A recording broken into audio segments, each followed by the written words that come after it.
আচ্ছা, চলেন তাহলে আমরা শুরু করি কেমন। আমি ফোকাস রাইটিং এর আজকে প্রথম ক্লাস। আজকে হচ্ছে আমরা দেখবো হচ্ছে কেমনে কেমনে আসলে ফোকাস গুলা পড়তে হয় বা কেমনে কেমনে লিখতে হয়, ঠিক আছে? তাহলে চলেন একটু দেখি। সেই সাথে আমরা দুটো ফোকাস রেটিং আজকে পড়বো, যে দুইটা ফোকাস রেটিং আমরা পড়বো দুইটা ফোকাস রেটিং এ পরীক্ষাতে আসার মতো। আমি ফোকাস রেটিং পড়বো বলতে আমি আসলে ফোকাস রেটিং এ কোন কোন পয়েন্টগুলো আসতে পারে সেই জিনিসগুলো আপনাদেরকে ধরাই দিব। কিছু মানে রিলেভেন্ট কিছু ডাটা প্রোভাইড করে দিব, ডাটাগুলো কিভাবে আপনি লিখবেন সেটাও আমি দিব। বাট লিখার কাজটা পুরো মানে অনেকটাই আপনার করতে হবে আর কি। কারণ মনে করেন যে এখানে পুরো আমি তো ফোকাস রেটিং গুলো লাইন বাই লাইন লিখে দেওয়ার দরকার নেই, আপনাকে আমি পয়েন্টটা বর্ণনা করে দিব। আপনি সেটা কি করবেন, অনেকগুলো বই আছে, বই থেকে দেখতে পারেন বা হচ্ছে বিভিন্ন জায়গা থেকে দেখতে পারেন, আপনি নিজের মতো করে লিখবেন, ঠিক আছে? ওকে, চলুন তাহলে আমরা শুরু করি ফোকাস রাইটিং এর প্রথম ক্লাস আজকে। তাহলে দেখেন ফোকাস রাইটিং জিনিসটা কি। আসলে যারা একদমই ফ্রেশ আছেন তাদের উদ্দেশ্যে বলছি, ফোকাস রাইটিংটা আসলে হচ্ছে একটা শর্ট কম্পোজিশন লেখা। আমরা ছোটবেলায় কি করছি, আমরা ছোটবেলায় কম্পোজিশন লিখছি না স্কুলে, বিভিন্ন কম্পোজিশন লিখছি। এটা হচ্ছে সেরকমই একটা কিছু শর্ট কম্পোজিশন লেখা। তবে আমার যখন ফোকাস রাইটিং, দেখেন শব্দটা খেয়াল করেন, ফোকাস। হ্যাঁ, অর্থাৎ যে টপিকটা আমাকে দিবে এই টপিকটাতে আমার ফুল ফোকাস ধরে রাখতে হবে, ফুল ফোকাস ধরে রাখতে হবে। এই কারণে এটার নাম হয়েছে ফোকাস রাইটিং, ঠিক আছে? While writing a focus a candidate should provide relevant data information to make the focus a good one. ঠিক আছে, অর্থাৎ ফোকাসটাকে ভালো ফোকাস করার জন্য একজন ক্যান্ডিডেটের অবশ্যই রিলেভেন্ট কিছু ডেটা এবং হচ্ছে ইনফরমেশন প্রোভাইড করতে হবে এই লেখাটাতে। ফোকাস রাইটিং এবং অন্য আমার যে কম্পোজিশন আছে, কম্পোজিশনের মধ্যে আসলে বেসিক পার্থক্যের জায়গাটা কোথায়? ফোকাস এবং কম্পোজিশনের মধ্যে বেসিক পার্থক্যের জায়গাটা হলো, কম্পোজিশনে আমি পেজের পর পেজ লিখে যেতে পারি, কিন্তু ফোকাস রাইটিংটা আমার আসলে একটা নির্দিষ্ট গণ্ডির মধ্যে শেষ করতে হবে। হয়তো আমাকে পরীক্ষার হলে 4 পেজ দিবে একটা ফোকাস রাইটিং লেখার জন্য, এই 4 পেজের মধ্যেই আমার লেখাটা শেষ করতে হবে। কাজে যখন আমি কম্পোজিশন লিখতাম তখন আমি কিন্তু 4 পেজের মধ্যে আবদ্ধ থাকতাম না, তখন আমি কত 10 পেজ 15 পেজ যেতাম, যার ফলে অনেক আজাইরা লেখা লিখে আজাইরা লেখার ফাঁকে ফাঁকে আমি কি করতে পারতাম, ডেটা বা এগুলো উপস্থাপন করতে পারতাম। কিন্তু ফোকাস রাইটিং এর ক্ষেত্রে আপনার আজাইরা লেখা লেখা যাবে কম, পয়েন্টে টু দা পয়েন্টে রিলেভেন্ট ডেটা সহকারে লেখা লিখতে হবে বেশি, আমি যদি ভালো মার্ক পাইতে চাই। আমি কি বুঝাতে পারছি কিনা? মনে করেন কোনো একটা বিষয় it's very much important important দিয়ে ভক্কচক্কর করে আমরা কি করতাম, এমনিতে আমাদের রচনাগুলো কি করতাম, আহ বড় করতাম স্কুল লাইফে বা কাইন্ড অফ অনেক সময় বিসিএস এর ক্ষেত্রেও দেখা যায় অনেক লম্বা লম্বা রচনা আপনার কি। কিন্তু ব্যাংকের ক্ষেত্রে আপনি যখন ফোকাস রাইটিং লিখবেন তখন আপনার লেখাটা টু দ্য পয়েন্টে লিখতে হবে। হ্যাঁ, টু দ্য পয়েন্টে লিখতে হবে এবং লেখাগুলো লজিক্যাল হইতে হবে, লজিক্যাল হইতে হবে। লেখার মধ্যে মানে ইনফরমেশন, এখন বলতে পারেন যে স্যার আমার কি অনেক অনেক ডাটা লাগবে কিনা, না, অনেক অনেক ডাটা আপনার আসলে দিতেই হবে বিষয়টা এরকম না।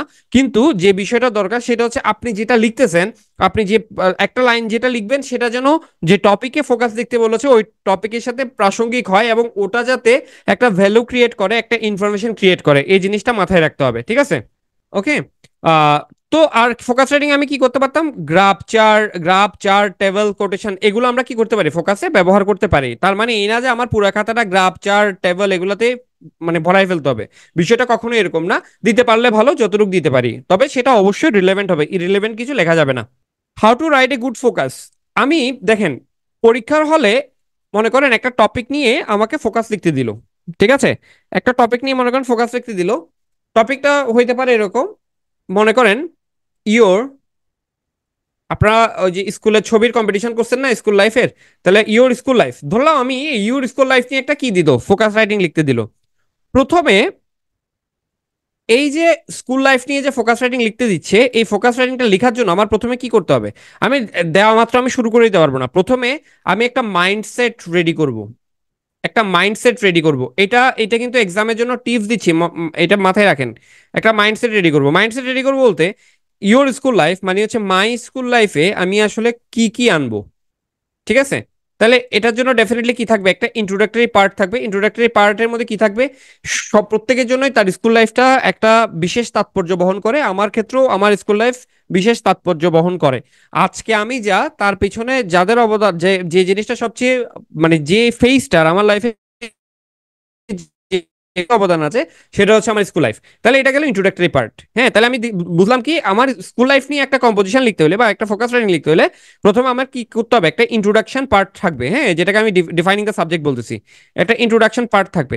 ইন্ট্রোডাকশন পার্ট থাকার পর আমি আসলে কি করতে পারি, আহ, মানে কিভাবে লিখতে পারি, আমি মনে করেন টাইমিং, কোন টাইমে আমি স্কুল লাইফে গেছিলাম, my first day at school, first day, first day at school, ঠিক আছে? তাহলে আর কি করতে পারি? মাই ফার্স্ট ফ্রেন্ড লিখতে পারি না? আমার ফার্স্ট ফ্রেন্ড, আমার প্রথম বন্ধু কে ছিল? মাই বেস্ট ফ্রেন্ডস, আমার ভালো মানে বেস্ট ফ্রেন্ড গুলো কি ছিল? আমার স্কুলে মজার কোনো স্মৃতি, memorable event of my school, ঠিক আছে?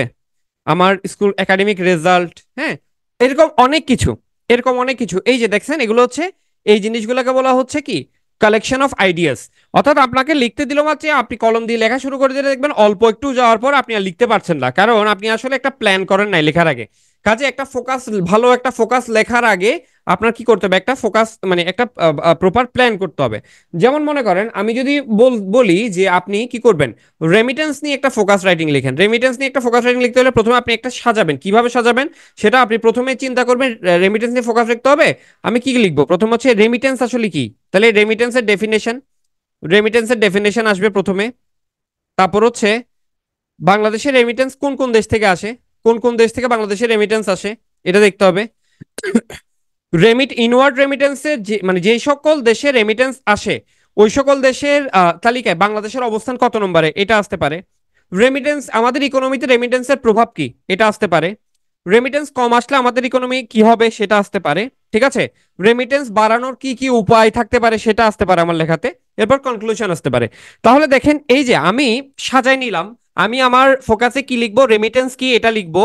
তারপর হচ্ছে মানে রেমিটেন্স কোন কোন দেশ থেকে আসতে পারে এটা লিখলাম। তারপর হচ্ছে যে কি, মানে গত কয়েক বছরে বা গত কয়েক মাসে আমাদের দেশে রেমিটেন্সটা কি বাড়তেছে না কমতেছে, তার মানে আমি রেমিটেন্সের ইনফ্লো কেমন হচ্ছে সেটার একটা বর্ণনা আমি দিতে পারি। তারপর হচ্ছে রেমিটেন্স আমাদের ইকোনমিতে রেমিটেন্সের পজিটিভ প্রভাবটা কি, মানে কি কি প্রভাব পড়তে পারে রেমিটেন্স বাড়লে আমার ইকোনমিতে, সেটা আমি দিতে পারি। রেমিটেন্স বাড়ানোর জন্য আমার দেশের সরকার বা আমার সেন্ট্রাল ব্যাংক কি কি করলো বা কি কি পদক্ষেপ নিল বা তাদের কি কি পদক্ষেপ নেওয়া উচিত, সেটা আমি আমার লেখায় লিখতে পারি। এবং লাস্টে আমি একটা কনক্লুশন টানতে পারি, ঠিক আছে?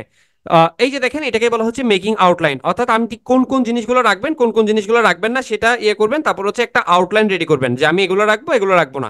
এভাবে করে একটা ফোকাস লেখার আগে আপনি 2 থেকে 3 মিনিট সময় নিয়ে এই জিনিসটা কি করবেন, আহ, আপনি কি করবেন, এই জিনিসটা মোটামুটি একটা ফ্রেমওয়ার্ক দাঁড় করাই ফেলবেন, ঠিক আছে? আমি কি বুঝাতে পারছি? এটা হচ্ছে ফোকাস রাইটিং লেখার আগে আপনি একটা প্ল্যান করবেন, সেটা যে মানে যে টপিক নিয়েই ফোকাস রাইটিং আসবে আসুক, আপনি লেখা শুরু করার আগে আপনি আসলে কি লিখতে চাচ্ছেন সেটার ব্যাপারে আপনার একটা ক্লিয়ার কনক্রিট একটা কি কি রাখবেন, ধারণা রাখবেন।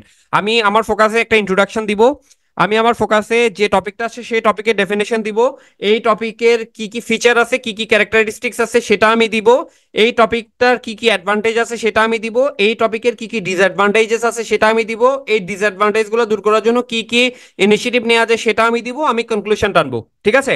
তাহলে একটা যে ফোকাসই আসবে আসুক না কেন, আমি আপনাকে যে ফ্রেমওয়ার্কটা বললাম, এই ফ্রেমওয়ার্কে দাঁড় করাই দিলে আপনি যে কোনো ফোকাস কি করতে পারবেন, আপনি রিলেভেন্ট প্রাসঙ্গিক ভাবে আপনি কি করে আসতে পারবেন, ফোকাস লিখে আসতে পারবেন, এটা লেখাটা এলোমেলো হবে না। এখন আপনাকে এই স্লাইডে যেটা বলা হইলো এটা যদি আপনি ফলো করতে পারেন তাহলে যেটা হবে, আপনার লেখাটা এলোমেলো হবে না। হ্যাঁ, লেখাটা এলোমেলো হবে না, লেখাটা কি হবে, প্রাসঙ্গিক হবে। ডেফিনেটলি পয়েন্ট আকারে লেখা যাবে, পয়েন্ট আকারে লিখতে কোনো রকম কোনো সমস্যা নাই, আপনি পয়েন্ট আকারে লিখতে পারেন, না লিখতেও পারেন, পয়েন্ট আকারে লিখলে কোনো প্রবলেম নাই। আমি বাংলাদেশ ব্যাংক অ্যাসিস্ট্যান্ট ডিরেক্টরে যে রিটেনটা ছিল সেই রিটেনের ফোকাসটা আমি পয়েন্ট আকারে লিখে আসছিলাম, ঠিক আছে? পয়েন্ট আকারে লিখতে পারবেন, পয়েন্ট আকারে লিখাই বরং ভালো।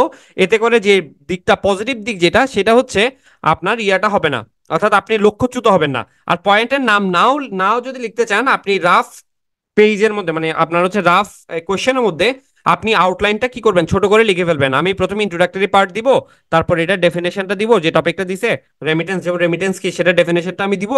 এরপর হচ্ছে রেমিটেন্সের গুরুত্বটা কি সেটা আমি দিব, রেমিটেন্স বাড়ানোর জন্য আমি কি কি ইনিশিয়েটিভ নিতে পারি সেটা আমি দিব, এরপর কনক্লুশন টানবো। তাহলে এরকম একটা রাফ যদি আপনি করে নেন, তাহলে দেখবেন আপনি নিজেই বুঝতে পারবেন কোনটার পর কোনটা আপনার লিখতে হবে, এবং আপনি এলোমেলো লেখা লিখবেন না, এবড়ো থেবড়ো লেখা লিখবেন না, খুব লজিক্যাল, খুব চমৎকার একটা ফোকাস লিখতে পারবেন। আমি কি এতটুকু পর্যন্ত ক্লিয়ার করতে পারছি আপনাদেরকে? এতটুকু ক্লিয়ার তো? ওকে, এবার আসেন ইন্ট্রোডাকশন। মনে রাখবেন, যে কোনো ফোকাসে ইন্ট্রোডাকশন এবং কনক্লুশন খুবই গুরুত্বপূর্ণ। ইন্ট্রোডাকশন নামটা আবার লিখবেন না, ইন্ট্রোডাকশন নামটা থাকবে না, প্যারাটা থাকবে কিন্তু এই নামটা থাকবে না, এই নামটা কিন্তু থাকবে না, কেমন? তো দেখেন ইন্ট্রোডাকশনটা, আপনার যে ইন্ট্রোডাক্টরি প্যারাটা, এই ইন্ট্রোডাক্টরি প্যারাটা আপনি খুব সুন্দর একটা কোটেশন দিয়ে শুরু করতে পারেন। হ্যাঁ, খুব সুন্দর একটা, এটা হচ্ছে আপনার খাতার প্রেজেন্টেশনকে কি করবে, ইমপ্রুভ করবে। এবং যিনি পরীক্ষক বা যিনি আপনার হচ্ছে কি খাতা দেখছেন, উনি আপনার সম্পর্কে একটা পজিটিভ ফিলিংস ক্রিয়েট হবে, এবং উনি ইন্টারেস্ট পাবেন আপনার লেখাটা পড়ার জন্য। তো ইন্ট্রোডাক্টরি প্যারা দিতে হবে, ইন্ট্রোডাকশন নামটা থাকবে না, ইন্ট্রোডাক্টরি প্যারাটা খুব রিলেভেন্ট কোনো উক্তি দিয়ে শুরু করা যেতে পারে, এই প্যারাটা পুরো টপিকে ডেফিনেশন উঠে আসবে। অর্থাৎ এই যে ইন্ট্রোডাক্টরি পার্ট, এই ইন্ট্রোডাক্টরি পার্টে মানে অর্থাৎ আপনাকে যেটা বলছে, আহ, এটার পুরো বিষয়টা আসলে কি আসবে, ইন্ট্রোডাকশন পার্টে উঠে আসবে আর কি। ঠিক আছে, যেমন মনে করেন রেমিটেন্স নিয়ে বললো। রেমিটেন্স আমাদের যে কোনো একটা দেশের ইকোনমিক ফুয়েল বলা হয় রেমিটেন্সকে, ঠিক আছে। রেমিটেন্স বিশেষ করে ডেভেলপিং কান্ট্রিজ যারা আছে তারা রেমিটেন্সের উপর তাদের ইকোনমি অনেকাংশে দাঁড়িয়ে থাকে। আমাদের দেশও যেহেতু একটা ডেভেলপিং কান্ট্রি, আমাদের দেশে রেমিটেন্সের গুরুত্বটা অনেক বেশি। হ্যাঁ, রেমিটেন্স, ফরেন রেমিটেন্স, আমাদের ফরেন রেমিটেন্সের উপর আমাদের এই অর্থনীতির ভিত অনেকটাই কি করে, নির্ভর করে। এইসব দিয়ে আমরা কি করবো, একটা ইন্ট্রোডাকশন, সুন্দর করে একটা ইন্ট্রোডাকশন দিব, কেমন। তারপর হচ্ছে কনক্লুশন। মনে রাখবেন ফোকাসে ইন্ট্রোডাকশন এবং কনক্লুশন দুটো খুব প্যারা খুব গুরুত্বপূর্ণ। ইন্ট্রোডাকশন পার্টটা হচ্ছে যিনি খাতা দেখবেন উনার ইন্টারেস্ট ক্রিয়েট করবে, আর কনক্লুশন পার্টটা হচ্ছে উনাকে স্যাটিসফাই করবে। কনক্লুশন পার্টে কি রাখবেন, কনক্লুশন পার্টে যা লিখছেন তা সামারি আকারে 2 বা 3 লাইনে সামারি আকারে দিবেন কনক্লুশন পার্টে। ওই যে যেটা একটু আগে বললাম সেটা স্পেশাল টিপস, আপনার ফোকাস রেটিং কিভাবে ভালো লিখতে পারেন তার জন্য একটা স্পেশাল টিপস, সেটা হচ্ছে প্রথমে ওই যে বললাম একটা আউটলাইন রেডি করে ফেলবেন এভাবে। প্রথমে ইন্ট্রোডাকশন দিবেন, তারপর ওই টপিকের ডেফিনেশন, ওই টপিকে কোনো বৈশিষ্ট্য থাকলে সেই ফিচারটা দিবেন, ওই বিষয়টার ইম্পর্টেন্স কি, এটার ডিসঅ্যাডভান্টেজেস কি। যেমন রেমিটেন্স, ইনওয়ার্ড রেমিটেন্সের কোনো কি নাই, ডিসঅ্যাডভান্টেজ নাই, তাহলে এখানে বাদ যাবে সেটা। তারপর হচ্ছে যদি কোনো ওই যে চ্যালেঞ্জেস, তো ডিসঅ্যাডভান্টেজ না থাকলেও এখানে কি আছে, চ্যালেঞ্জ আছে। আপনি ডিসঅ্যাডভান্টেজের পরিবর্তে কি লিখতে পারেন, চ্যালেঞ্জেস। অর্থাৎ ইনওয়ার্ড রেমিটেন্সের ক্ষেত্রে আমরা কি কি চ্যালেঞ্জ ফেস করি, সলিউশন অফ দ্য প্রবলেম। অর্থাৎ ডিসঅ্যাডভান্টেজ গুলো থাকলে সেগুলো সলিউশন, অথবা চ্যালেঞ্জ থাকলে সেগুলো সলিউশন, এবং শেষে কনক্লুশন। যে কোনো ফোকাস আপনি এই ছকে ফেলাই দেন, দেখবেন খুব চমৎকার ভাবে আপনি বেরিয়ে আসতে পারবেন ওই ফোকাসটা থেকে। ক্লাস শেষ, ঠিক আছে। মোটামুটি হচ্ছে দেখেন, এই হচ্ছে ফোকাস, ফোকাস রেটিং এর বিষয় হচ্ছে এটা। এতক্ষণ পর্যন্ত যা বললাম, এতক্ষণ পর্যন্ত যা বললাম এটাই হচ্ছে বেসিক্যালি ক্লাস। ঠিক আছে, এরপর হচ্ছে আমরা দুটো ফোকাস রেটিং দেখবো, দুটো ফোকাস রেটিং আপনাদেরকে আমি পড়াই দিব আজকে। ঠিক আছে, আগামী ক্লাসে আরো 2টা বা 3টা ফোকাস রেটিং আমি কি করব, শেষ করাই দিব, যেগুলো গুরুত্বপূর্ণ। এবং আপনাদের বেশ কিছু কাজ থাকবে, যে কাজগুলো আসলে আপনাদের কি করতে হবে, আহ শেষ করতে হবে। যে পেজটা যে কাজগুলো আসলে আপনাদের, অর্থাৎ ফোকাসগুলো আপনার পড়তে হবে ভালো করে, কেমন। ওকে, এই ক্লাসটা বোরিং লাগতেছে কিনা আপনাদের? আপনার কি বোরিং হচ্ছে, মানে বোর হচ্ছেন? ওকে, ফোকাস রাইটিং, হ্যাঁ পরীক্ষার কথা বলছেন, পরীক্ষা ডেফিনেটলি পরীক্ষা নেওয়া হবে। আচ্ছা, আপনাকে যেটা বললাম ওই যে এখন কি কি হবে, যে দাদা আপনি এগুলো, ভাই স্যার আপনি যেগুলো বললেন, হ্যাঁ তাইলে এই এইটাতে আসলে লাভটা কি, হ্যাঁ এইটাতে আসলে লাভটা কি, বা আমাদের কি লাভ হচ্ছে, হ্যাঁ আমাদের তো সেই তো আপনাদের, আমাদের তো পড়তেই হবে। আপনি তো এমন কিছু দেখাইলেন না যেটাতে আসলে কি হবে আমার, মানে আমি আসলে যে কোনো ইয়া লিখতে পারবো। দেখেন যেটা হবে, আপনি এখন কি করতেছেন, আপনি এখন ফোকাসের বই থেকে ফোকাস পড়তেছেন। অনেক বইতেই হচ্ছে কি নাই, আপনার সিস্টেমেটিক ভাবে ফোকাসগুলো দেয়া নাই, জাস্ট বর্ণনা আকারে লিখে দিয়েছে। এই বর্ণনাগুলোকে আমি যেভাবে আউটলাইন দাঁড় করাই দিলাম, আপনি আউটলাইনে ফেলে দিবেন। আপনি যখন এই আউটলাইনে ফেলে দিবেন এই বর্ণনাগুলোকে, তখনই দেখবেন ফোকাস রাইটিংটা আপনার জন্য আর কঠিন মনে হচ্ছে না। আপনি অনেক অনেক ফোকাস পড়ছেন, প্রত্যেকটা ফোকাসকে এই জায়গাটাতে মানে এভাবে করে একটা আউটলাইনে নিয়ে আসেন, তাহলে দেখবেন আপনার পরীক্ষার হলে মনেও থাকবে বেশি, লিখতেও পারবেন ভালো। নাইলে লেখাটা এলোমেলো হয়ে যাবে। কখনো দেখবেন শুরুতে দুই প্যারার মধ্যে ডিসঅ্যাডভান্টেজ দিয়ে দিলেন, পরে আবার যায় অ্যাডভান্টেজ বললেন, এভাবে এলোমেলো হয়ে যাবে। আচ্ছা, তাহলে দেখেন ফোকাস রাইটিং এ ভালো মার্ক পাওয়ার জন্য আর কি কি করতে হবে। ফোকাস রাইটিং এ ভালো মার্ক পাওয়ার জন্য আপনার গ্রামাটিক্যাল মিস্টেক অ্যাভয়েড করতে হবে। আপনার গ্রামারটা যে সেন্টেন্স লিখেন, ছোট ছোট সিম্পল সেন্টেন্সে লিখেন, ছোট ছোট সিম্পল সেন্টেন্সে লিখেন, ঠিক আছে। কিন্তু গ্রামাটিক্যালি কি করবেন না, গ্রামাটিক্যাল মিস্টেক যাতে না হয় সেটা চেষ্টা করবেন আপনি অ্যাভয়েড করার জন্য। পাঞ্চুয়েশন মার্কিং আমরা গুরুত্ব দিই না। পাঞ্চুয়েশন আপনাদের যদি চান, আমি পাঞ্চুয়েশন মার্কিং এর উপর একটা ক্লাস আলাদাভাবে নিতে পারি। পাঞ্চুয়েশন মার্কিংটা খুব গুরুত্বপূর্ণ। পাঞ্চুয়েশনে আপনি কি করবেন, এই জায়গাগুলোতে কি করতে পারবেন, এই জায়গাগুলোতে ভালো করে ফোকাস দিবেন পাঞ্চুয়েশন মার্কিং এ যাতে ভুল না হয়। শুধু পাঞ্চুয়েশন মার্কিং ভুল না হওয়ার জন্য কিন্তু 1-2 নম্বর চলে যেতে পারে। পাঞ্চুয়েশন মার্কিং বুঝেন তো, কোথায় পাঞ্চুয়েশন এবং ক্যাপিটালাইজেশন, কোথায় আপার কেস হবে, কোথায় লোয়ার কেস হবে, কোথায় ফুল স্টপ হবে, কোথায় কমা হবে, হ্যাঁ এই জিনিসগুলো আমরা খেয়াল করি না। এই এই এই এই জিনিসগুলো আমরা খেয়াল করি না, এগুলো খেয়াল করা উচিত। ইম্পর্টেন্স, চ্যালেঞ্জেস, হ্যাঁ এগুলো প্যারার নাম দিতে পারেন, পয়েন্টের নাম দিতে পারেন, না দিলেও কোনো সমস্যা নাই। বাট আপনি আউটলাইন লেখার সময় পয়েন্টের নামগুলো দিয়ে দিন, তাইলে আপনার জন্য ইজি হবে। তবে আপনি পয়েন্ট দিয়ে লিখতে পারেন, আমি পয়েন্ট দিয়ে লিখতাম। স্পেলিং মিস্টেক যাতে না হয় সেই জিনিসটা খেয়াল করবেন, স্পেলিং মিস্টেকের দিকে লক্ষ্য রাখবেন, স্পেলিং মিস্টেক যাতে না হয় সেই জিনিসটা মাথায় রাখবেন, ঠিক আছে। ওকে। আমি সো ফার যতটুকু লিখলাম এতটুকু তো বুঝতে বুঝতে পারছি, তাই না? আর তাহলে এই যে এই মিস্টেক গুলো অ্যাভয়েড করার উপায় কি? মিস্টেক গুলো অ্যাভয়েড করার উপায় হচ্ছে যা লিখছেন সেটা পড়া। যেমন হচ্ছে মনে করেন আপনি লেখার সময় দ্রুত লিখে গেলেন, হি অ্যাক্ট অ্যাজ এ কি coward, he act as a coward, তাহলে সেন্টেন্সটা ভুল কি? এটা যদি পাস্ট টেন্স থাকতো তাহলে আমার অবশ্যই কি দিতে হইতো, অ্যাক্টেড দিতে হইতো, তাই না? অ্যাক্টেড দিতে হতো, আর প্রেজেন্ট টেন্স হলে অ্যাক্ট দিতে হইতো।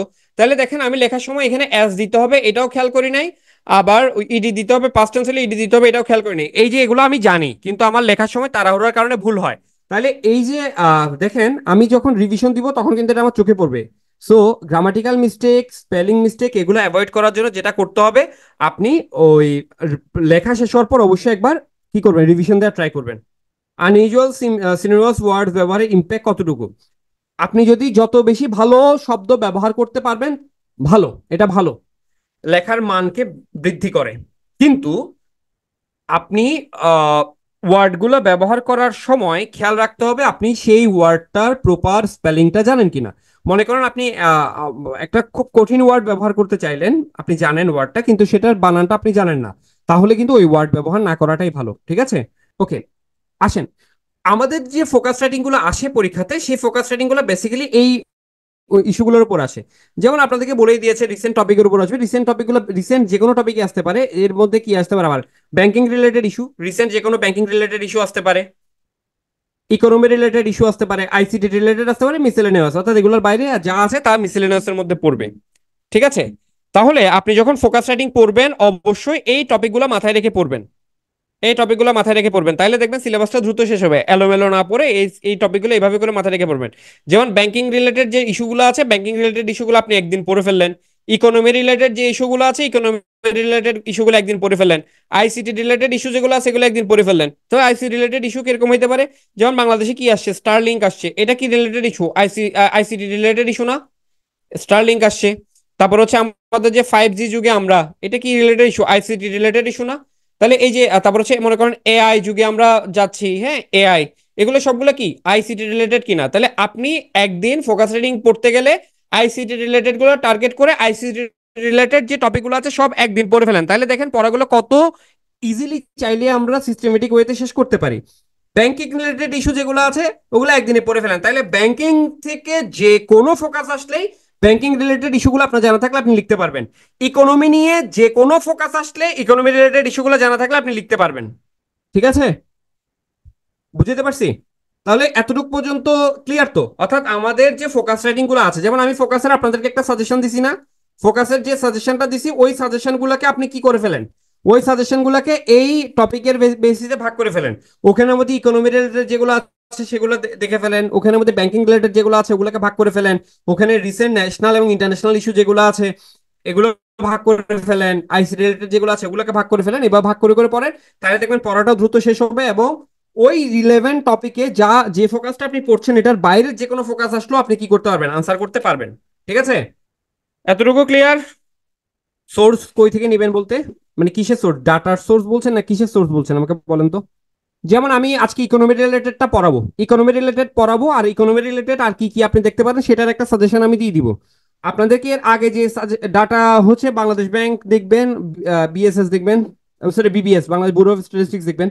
আর হচ্ছে আমি গত ক্লাসে যে সাজেশনটা দিয়েছিলাম সেটা তো থাকবে, আজকে সাজেশন আমি আজকে আর কিছু ইয়ে বলবো, এগুলো হচ্ছে আমি এখন টপিক ওয়াইজ বলে দিব, হ্যাঁ? টপিক ওয়াইজ দেখবেন, যেমন আজকে আমি ইকোনমি রিলেটেড ফোকাস পড়াবো, কাজে ইকোনমি রিলেটেড আর কি কি ফোকাস আপনার মানে দেখতে হতে পারে সেটা আমি বলবো, আপনি ওটা নোট ডাউন করে ওটা পড়ে ফেলবেন। এভাবে করে আমরা কিন্তু কি করতে পারবো, আমাদের পড়াটা গুছিয়ে নিতে পারবো, কেমন?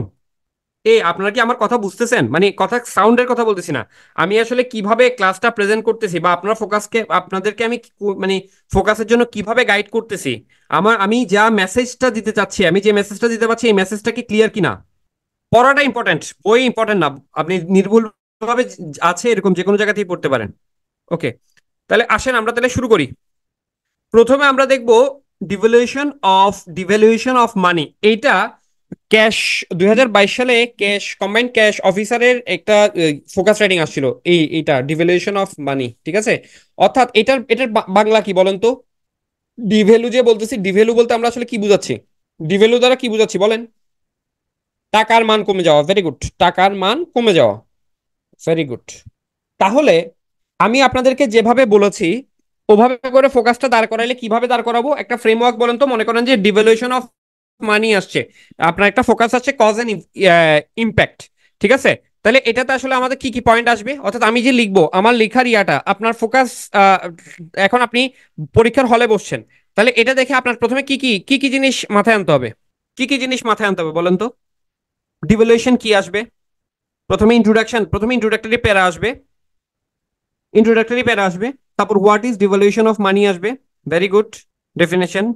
হ্যাঁ, তারপর কজ আসবে, ডিভ্যালুয়েশন অফ মানি কেন হয়, কজ আসবে, ঠিক আছে?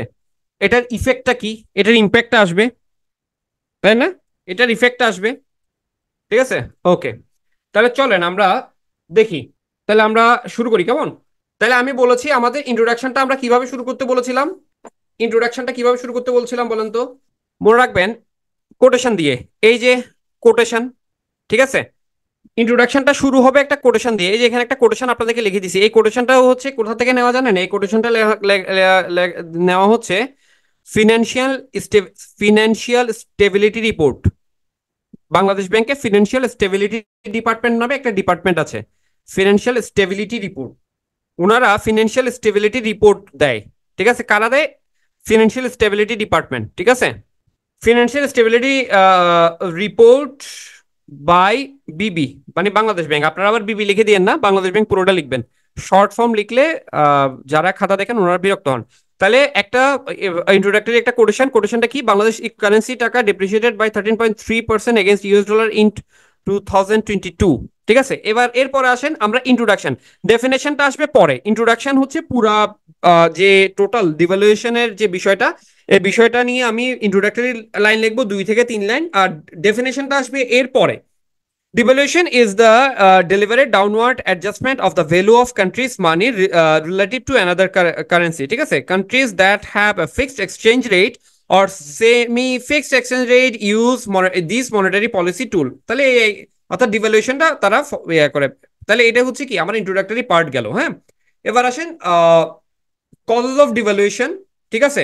Effect of devaluation. এখন এই যে ডিভ্যালুয়েশন অফ মানি, এটার আপনারা একটা অবশ্যই কি করবেন, ডিভ্যালুয়েশন জিনিসটা কি এটা ইন্ট্রোডাক্টরি পার্টের পরে এই যে এই ইন্ট্রোডাকশন নিয়ে কয়েকটা ইয়া লিখবেন। আর এটা হচ্ছে কি, এটা হচ্ছে বেসিক্যালি ডেফিনেশনটা ছিল, এটা ডেফিনেশনটা ছিল। কিন্তু এই ডেফিনেশনটা হোয়াট ইজ ডিভ্যালুয়েশন, ডেফিনেশনটা লেখার আগে আপনারা ইন্ট্রোডাক্টরি পার্টে ডিভ্যালুয়েশন অফ মানি বাংলাদেশ পার্সপেক্টিভে কয়েকটা লাইন লিখবেন, ঠিক আছে? এবার দেখেন আমি যেটা বললাম কজেস অফ ডিভ্যালুয়েশন, ডিভ্যালুয়েশন কেন হয়, এই যে কস্ট লিখতে বলেছি, এবার কস্টটা লিখবেন। কস্ট হচ্ছে 2-3টা পয়েন্টে লিখবেন। তাহলে কি, টু বুস্ট এক্সপোর্ট। তাহলে ডিভ্যালুয়েশনটা কেন হয়?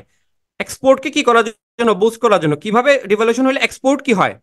হ্যাঁ, ফুল ফর্ম লিখতে পারলে ভালো, ফুল ফর্ম লিখতে পারলে ভালো, ঠিক আছে? ফুল ফর্ম লেখা উচিত। হ্যাঁ, কোটেশন ব্লু ব্লু পেন দিয়ে লিখবেন, কোটেশন ব্লু পেন দিয়ে লিখবেন। পরীক্ষার খাতায়, যে কোনো পরীক্ষার খাতায় 2টা কলম ব্যবহার করা যায়, একটা হচ্ছে কালো, একটা হচ্ছে নীল। আচ্ছা, তাহলে দেখেন ডিভ্যালুয়েশন হলে কি হয়, এক্সপোর্ট বুস্ট হয় কিভাবে দেখেন, চিপার এক্সপোর্ট, তারপর হচ্ছে ইনক্রিজ ডিমান্ড, কম্পিটিটিভ অ্যাডভান্টেজ, এইসব কারণে আমার কি হয়, এক্সপোর্টটা কি হবে, বুস্ট হবে ডিভ্যালুয়েশন হইলে। অর্থাৎ টাকার মান ডিভ্যালুয়েশন হইলে আপনার এক্সপোর্ট কিভাবে বুস্ট করে বলেন তো দেখি, ডিভ্যালুয়েশন হইলে এক্সপোর্ট কিভাবে বুস্ট করতেছে? টাকার মান কমলে ডিভ্যালুয়েশন হইলে এক্সপোর্ট কিভাবে বুস্ট করে বলেন তো? কেউ একজন বুঝাই বলেন, লিখেন। তাহলে আমরা যখন আইডিয়া শেয়ার করব, আইডিয়া শেয়ার, হ্যাঁ, ডলার এগেনস্টে আর টাকা কি ডিভ্যালুয়েশন হইলে কি হবে দেখেন। $1 আমি কত, মনে করেন $1 দাম তখন হয়ে যাবে কত, মনে করেন 120 টাকা। মনে করেন $1 দাম ছিল আগে 90 টাকা, ডিভ্যালু হইলে $1 সমান কত টাকা হয়ে যাবে, 120 টাকা। অর্থাৎ একটা ডলার কিন্তু আমার তখন 120 টাকা লাগবে, যেটা আগে 90 টাকা লাগতো, ঠিক আছে? তাহলে দেখেন, আমি একজন ফরেন ইনভেস্টর বা আমি একজন ফরেন, আমি তখন $1 আপনার দেশের কারেন্সি কত পাচ্ছি, অনেক বেশি পাচ্ছি না? তাহলে আমি যখন অনেক বেশি পাচ্ছি, তখন আমি কি করব, আমি মনে করেন ধরেন আমি ইউএসএ তে থাকি, আমি ইউএসএ এর একজন ইনভেস্টর। তাহলে আমি আগে $1 ব্যবহার করলে 90 টাকার একটা জিনিস কিনতে পারতাম। অর্থাৎ আমার কি করতো, 90 টাকা, মানে 90 টাকা লাগতো, ঠিক আছে? তাহলে এখন আমি এক সমপরিমাণ একটা ডলার দিলে আমি আপনার এখানে কত টাকা জিনিস কিনতে পারতেছি, 120 টাকা জিনিস কিনতে পারতেছি না?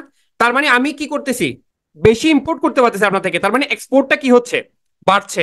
বুঝতে পারছি কিনা? এটা বুঝেন নাই? এটা কি ক্লিয়ার কিনা? ভাই আমাকে চিন্তা করেন, আমি হচ্ছে ইউএসএ তে থাকি, মনে করেন আপনি ইউএসএ তে থাকেন।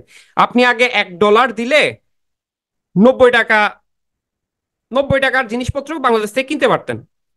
এখন $1 আমার ডিভ্যালু হওয়ার পরে $1 আপনি 120 টাকা জিনিসপত্র কিনতে পারতেছেন। তার মানে আপনি ইম্পোর্ট করতে পারতেছেন বেশি টাকা জিনিস, আপনার ইম্পোর্ট যেটা সেটাই তো আমার এক্সপোর্ট, তাই না? ওকে, তাহলে ডিভ্যালু ডিভ্যালু হইলে কি হয়, এক্সপোর্টটা কি হয়, বুস্ট হয়। ক্লিয়ার কিনা? তারপর হচ্ছে ডিমান্ড বাড়বে। ডিমান্ড কিভাবে বাড়ে বলেন তো? ডিমান্ডটা কিভাবে বাড়ে? তারা বেশি পণ্য, ভেরি গুড। ডিমান্ডটা কিভাবে? যেমন আমার আমার দেশে দেখা যাচ্ছে সে কি করতেছে, এই যে আমার দেশে কি হচ্ছে, সে কম ডলারে বেশি জিনিস কিনতে পারছে, তাইলে আমার এখানে কি হবে, যে প্রোডাক্টগুলো আমি প্রডিউস করতেছি সেগুলোর কি হবে, ডিমান্ডটা কি হবে, তাদের কাছে বাড়বে না, তারা বেশি বেশি ওই পণ্যগুলো কি করতে চাইবে, কিনতে চাইবে। ঠিক আছে? তাহলে মোদ্দা কথা হচ্ছে আমাদের কি হবে, ডিভ্যালুয়েশন হইলে আমাদের কি হয়, এক্সপোর্টটা কি হয়, বুস্ট হয়। আমাদের যে ট্রেড ডেফিসিট আছে সেটা কমে আসবে, আমাদের ডেট বার্ডেন যেটা আছে সেটা কমে আসবে। ঠিক আছে? তাহলে এইটা ডিভ্যালুয়েশন হইলে যে কজ গুলা, মানে কি কি কারণে ডিভ্যালুয়েশন হয়, বিষয়টা হচ্ছে এটা। এখন আসেন পরের পার্টে যাই। ডিভ্যালুয়েশনের ইফেক্টটা কি হয়? ডিভ্যালুয়েশনের ইফেক্ট হচ্ছে কি, আচ্ছা, এক্সপোর্ট যখন বাড়তেছে স্বাভাবিকভাবে আমার কি কমবে তখন। আমি আগে এক ইউএসডি দিতে, আমি আগে এক ইউএসডি কিনতে আমার লাগতো $90। এখন এক ইউএসডি কিনতে লাগতেছে কত, সরি, এক ইউএসডি কিনতে লাগতো 90 টাকা, এখন এক ইউএসডি কিনতে লাগতেছে 120 টাকা। তাহলে স্বাভাবিকভাবে আমার কি হবে, আমি ইম্পোর্ট কি করতে পারবো, কারণ আমার ইম্পোর্ট তো করতে হবে কি দে, ইউএসডি তে ইম্পোর্ট করতে হবে। আমার বৈদেশিক মুদ্রায় কি করতে হবে, ইম্পোর্ট করতে হবে না? তাহলে আমি তখন, এখন দেখেন, আগে আমি যতটা ইম্পোর্ট করতে পারতাম, এখন কি আমার ইম্পোর্টটা তো ওরকম হবে নাকি কমে যাবে? ইম্পোর্ট বাড়বে না কমবে? কমবে, ভেরি গুড। তাহলে আমার কি হবে, ইম্পোর্ট মানে আমার যে ইম্পোর্ট যে জিনিসপত্রগুলো আছে সেগুলোর দাম বাড়বে, যার ফলে আমার ইম্পোর্ট কি হয়ে যাবে, কমে যাবে। ইম্পোর্ট কমে যাবে। কেমন? তারপর ডিভ্যালুয়েশন হলে আমার মার্কেটটা কি হবে, ভোলাটাইল হয়ে যাবে, মার্কেট ভোলাটাইল হয়ে যাবে। কেমনে? কেমনে মার্কেট ভোলাটাইল হবে আমাকে একটু বলেন। মার্কেটটা ভোলাটাইল হবে এই কারণে, মনে করেন আমার যখন কারেন্সি রেগুলারলি ডিভ্যালু হবে, আমার যখন রেগুলারলি ডিভ্যালু হবে তখন আমার মার্কেটটা স্থির থাকবে না। আমার মার্কেট কি হবে না, স্থির থাকবে না। আমার যে এই যে ফরেন এক্সচেঞ্জ মার্কেট যেটা থাকবে, ফরেন এক্সচেঞ্জ মার্কেট কি হবে, ফরেন এক্সচেঞ্জ মার্কেটের মধ্যে একটা ভোলাটিলিটি কি হবে, মানে ক্রিয়েশন হবে। কখনো ডলার দেখবেন আকাশচুম্বী হয়ে যাচ্ছে। মনে করেন কেন, কেন ভোলাটাইল হবে, একটা একটা জিনিস খেয়াল করেন। ভোলাটাইল হবে এই কারণে, মনে করেন আপনার আর্জেন্ট কিছু মানে বিদেশি জিনিস কিনতে হবে, আর্জেন্ট কিছু বিদেশি জিনিস কিনতে হবে। তো ডলারের দাম মনে করেন আজকে কি হলো, 120 টাকা আছে। কিন্তু আপনি যখন দেখবেন আপনার ওই জিনিস কিনতে হবে, আপনার যখন মানে ডিমান্ডটা যখন, মানে ডলারের প্রতি ডিমান্ডটা যখন বাড়বে, তখন এই 120 টাকার ডলার দেখবেন। আমাদের দেশে যেটা হয় আর কি, সহজভাবে ডলারের কথা বাদ দেন না, আমাদের দেশে রোজার ঈদে যখন বেগুনের চাহিদা বাড়ে, তখন তখন কি হয়, বেগুনের দাম অটোমেটিক কি হয়ে যায়, বাড়তে থাকে না? তাহলে দেখেন এই যে আপনার কি হবে, ওই ডলারের দাম যখন ডলারের চাহিদাটা বাড়বে তখন অটোমেটিক এটা 120-এরটা 140-এ চলে যাবে। ঠিক আছে? সো আমার মার্কেটটা তখন কি হয়ে যাবে, স্থির থাকবে না, মার্কেটটা ভোলাটাইল হয়ে যাবে, প্রাইস হাইক হবে। কেন প্রাইস হাইক হবে? প্রাইস হাইক হবে, আপনি বুঝতেই পারতেছেন, আমাদের এখানে কি, আমাদের অনেক নিত্য প্রয়োজন অনেক দ্রব্যই আমাদের কি করতে হয়, বাইরে থেকে ইম্পোর্ট করতে হয়। তাহলে ইম্পোর্ট যখন মানে প্রাইস অফ, আমি যখন ইম্পোর্ট কমবে বা আমার যখন ইম্পোর্ট কস্টটা বাড়বে, তখন আমার দেশে স্বাভাবিকভাবে প্রাইস হাইক তৈরি হবে। তাহলে লস অফ ওভারসিজ ইনভেস্টর, তাহলে ওভারসিজ ইনভেস্টরদের লসটা কিভাবে হবে আমাকে একটু বলেন তো। ওভারসিজ ইনভেস্টর যারা আছে, মানে বিদেশি ইনভেস্টর যারা আছে, তাদের লস হবে কিভাবে, লস হবে? মনে করেন আমি ইনভেস্ট করে রাখছিলাম এখন, ঠিক আছে, আমি ইনভেস্ট করে একটা প্রোডাক্ট কি করছি, আপনার দেশে একটা প্রোডাক্ট মানে উৎপাদন করছি। তো উৎপাদন করার ফলে এখন যখন আপনার দেশের কারেন্সি ডিভ্যালু হয়, আপনার দেশের কারেন্সি যখন ডিভ্যালু হবে, তখন স্বাভাবিকভাবে কি হবে, বাইরের মানুষ, মানে বাইরের যারা, মনে করেন আমার দেশেরই আরেকজন বায়ার, ঠিক আছে, ওই জিনিসটা কি হবে, কম প্রাইসে কিনে নিবে। তার ফলে আমি কি হচ্ছে, আমি যে ইনভেস্টর, ওভারসিজ ইনভেস্টর, আমি তো আপনার এখানে ইনভেস্ট করছিলাম কি, আমার একটা প্রোডাক্ট, সেটা আপনাদের 90 টাকা দাম আছে এখন। এটা কি হবে, এখন মনে করেন যে আহ, যখন কি হবে আপনার, মানে এই যে অর্থের মূল্যটা যখন আপনার কি হবে, হ্রাস হবে, তখন আমিও কিন্তু কি হবে, অ্যাজ এন ওভারসিজ ইনভেস্টর আমিও কিন্তু কি হব, লসের সম্মুখীন হব। ক্লিয়ার কিনা জিনিসটা বলেন। তাহলে এগুলো গেল ইফেক্ট অফ ডিভ্যালুয়েশন। এই যে ফোকাসটা, এই ফোকাসটা কিন্তু যথেষ্ট কঠিন একটা ফোকাস, মাইন্ড ইট, এটা কিন্তু খুবই কঠিন ফোকাস। ঠিক আছে? সো এটা বিশেষ করে এগুলোর বেশ কিছু টেকনিক্যাল টার্ম আছে, তো এইটা ভালো করে পড়বেন, ভালো করে পড়বেন, ভালো করে বুঝবেন। ঠিক আছে? কিভাবে ওইটা, আচ্ছা, ওভারসিজ ইয়েটা কিভাবে ইয়ে হবে? আপনি দেখেন, আপনার যখন যারা ওভারসিজ ইনভেস্টর তারা এখানে কিসে বিজনেস যেটা করতেছে, আচ্ছা আমি আপনাদেরকে একটু ফরেন এক্সচেঞ্জ থেকে ডিটেইলে বলি জিনিসটা। শুনেন, আমি একটু বলি, একটু খেয়াল করেন। আমার দেশের যে কোনো আমাদের দেশের যে কোনো আমাদের দেশে যখন বাইরের যে কোনো ইনভেস্টর, ফরেন ইনভেস্টর ইনভেস্ট করেন, সেটা কি ডলার, মানে উনি তো ডলারের পাঠান আমার দেশে, কিন্তু সেটা কি আমাদের দেশেও কি ডলারে ইনভেস্ট হয় নাকি সেটাকে টাকাতে কনভার্ট করতে হয়? আগে এটা বলেন, এটা বুঝেন। মনে রাখবেন, বাইরের যে কোনো ইনভেস্টর যখন ইনভেস্ট করেন উনার একটা অ্যাকাউন্ট খুলতে হয়, যেটা হচ্ছে এনআরটিএ অ্যাকাউন্ট বলে। অ্যাকাউন্টের নাম হচ্ছে এনআরটিএ অ্যাকাউন্ট, নন রেসিডেন্ট টাকা অ্যাকাউন্ট। এনআরটিএ নামটা মনে রাখবেন, ভবিষ্যতে কাজে দিবে। এনআরটিএ আপনার কিন্তু জিকে তো আসতে পারে, এটা এনআরটিএ অ্যাকাউন্ট কি? নন রেসিডেন্ট টাকা অ্যাকাউন্ট। আমার দেশে যখন কোনো ফরেন ইনভেস্টর ইনভেস্ট করে তখন উনার কি করতে হয়? এনআরটি অ্যাকাউন্ট খুলতে হয়। এনআরটি অ্যাকাউন্ট খুলে উনি ওনার টাকাটাকে কি করেন, উনি ওনার ডলারটাকে কি করেন, টাকাতে কনভার্ট করেন। এতটুকু বুঝছেন কিনা বলেন? এটা আমি ওভারসিজ ইনভেস্টরের যেটা সেটা বুঝাচ্ছি। এতটুকু বুঝছেন? অর্থাৎ আপনি একজন বিদেশি ইনভেস্টর, আপনি আমার এখানে ডলার পাঠালে ডলারটা অবশ্যই কিসে হয়ে যাবে, টাকাতে কনভার্ট হয়ে যাবে। এখন টাকাতে কনভার্ট হয়ে উনি এখানে কি করতেছেন, বিভিন্ন কলকারখানা স্থাপন করলেন, ব্যবসা করলেন, ইয়ে করলেন, ঠিক আছে? এই টাকাটা যখন উনি নিয়ে যাবেন, উনি মনে করেন আজকে $200 ইনভেস্ট করছেন, উনি একটা সময় পরে $200টাকে ইনভেস্ট করে এটাকে টাকাতে কনভার্ট করছেন। হ্যাঁ, এখন উনি নিয়ে যাওয়ার সময় এই টাকাটা আবার ডলারে কনভার্ট করবে না? এই টাকাটা আবার কি করবে, উনি ডলারে কনভার্ট করবে না? তাহলে এখন $1 সমান তখন কত টাকা ছিল? 90 টাকা ছিল। এখন হচ্ছে যে 120 টাকা দিলে আমি $1 পাচ্ছি। তাইলে উনি তখন টাকা দিয়ে যখন আবার ডলারে কনভার্ট করতে যাবে, তখন ওনার অনেক বেশি টাকা লাগবে $1 কিনতে। আমি কি বুঝতে পারছি? মানে অর্পিতা, আপনি কি বুঝতে পারছেন? আপনি তখন বুঝেন না এই জিনিসটা, কিভাবে ওভারসিজ ইনভেস্টরদের লস হচ্ছে। টাকা যখন ওনারা মানে ইনভেস্টমেন্টটা যখন উনি তুলে নিয়ে যাবেন, উনি স্বাভাবিকভাবে দেখেন, একজন ইনভেস্টর যখন আপনার এখানে ইনভেস্ট করছেন, উনি তো ডেফিনেটলি ওনার প্রফিটটা বা ওনার ইনভেস্টমেন্টটা একটা সময় ওনার নিয়ে যাবেন, বা ওনার প্রফিটটা তো উনি ওনার দেশে নিয়ে যাবেন, তাই না? আপনার দেশে তো সেটা রাখবেন না। উনি যখন নিয়ে যাবেন, আপনার দেশে যখন ডিভ্যালুয়েশন হবে, উনি টাকা তখন উনি ওই যে বাংলাদেশি টাকাটা যখন ডলারে কনভার্ট করে নিয়ে যেতে চাইবেন, তখন উনি লসের মুখে পড়বেন। এতটুকু পর্যন্ত ক্লিয়ার কিনা সবাই? এইটা প্রত্যেকটা টার্ম জরুরি, এটা বুঝতে হবে, না বুঝলে কোনো এখানে 5 লাইনও লিখতে পারবেন না। এটা যদি না বুঝেন, ডিভ্যালুয়েশন যদি না বুঝেন, এই ফোকাস থেকে 10 লাইন 5 লাইনও লেখা ক্লিয়ার, মানে কঠিন হয়ে যাবে। It is important, it is harmful, এগুলো দিয়ে নাহলে সেন্টেন্স শেষ করে আসতে হবে। ওকে, তাহলে আরো একটা নতুন জিনিস আমরা শিখলাম জিকের জন্য, সেটা হচ্ছে এনআরটি অ্যাকাউন্ট। ঠিক আছে, very good Rony Hasan, right. আগে আগে উনি $5 পাইতেন, কিন্তু এখন ওনার ডলারটা কি হয়ে যাবে, উনি পাবে মাত্র $2.2। ঠিক আছে, এই কারণে এটা ওভারসিজ যে ইনভেস্টর আছে ওনার কি হচ্ছে, লস হচ্ছে। তাহলে এটা কিন্তু আবার কি হবে, যারা ইনভেস্টর আছেন, যারা ইনভেস্টর আছেন তাদের জন্য কিন্তু এটা একটা নেগেটিভ সাইন হিসেবে যাবে। আর পজিটিভ ইফেক্ট কি? এটার পজিটিভ দিক আছে, প্রত্যেকটা জিনিসে তো নেগেটিভের পাশাপাশি পজিটিভের দিক থাকে। এটা হচ্ছে কি, আমার এক্সপোর্টটা কি করবে, বুস্ট করবে, এটা তো আমি শুরুতেই বলেছিলাম। ইনক্রিজিং রেমিটেন্স, রেমিটেন্স বাড়াইতে কিন্তু সাহায্য করে। আবার এটা কিভাবে রেমিটেন্স বাড়াইতে সাহায্য করে, এতক্ষণে আলোচনার বেসিসে বলেন তো, রেমিটেন্স বাড়াইতে কিভাবে সাহায্য করতে পারে এটা, আমাদের রেমিটেন্স আর্নিংটা কি বাড়াইতে? মনে করেন আগে একজন 1 USD পাঠাইলে এই দেশে কত টাকা পাইতো, 90 টাকা পাইতো। এখন 1 USD পাঠাইলে সে 120 টাকা পাচ্ছে, তাই না? 120 টাকা পাচ্ছে, তাহলে ডিভ্যালু হইলে কি হচ্ছে, ডিভ্যালু হইলে রেমিটেন্সটা বাড়বে, প্রপার চ্যানেলে রেমিটেন্স আসাটা বাড়বে। ঠিক আছে? ওকে, তাহলে বলেন ডিভ্যালুয়েশনের উপর একটা ফোকাস আসলে এটার কজ ইফেক্ট লিখতে পারবেন কিনা, কনক্লুশন টানতে পারবেন কিনা?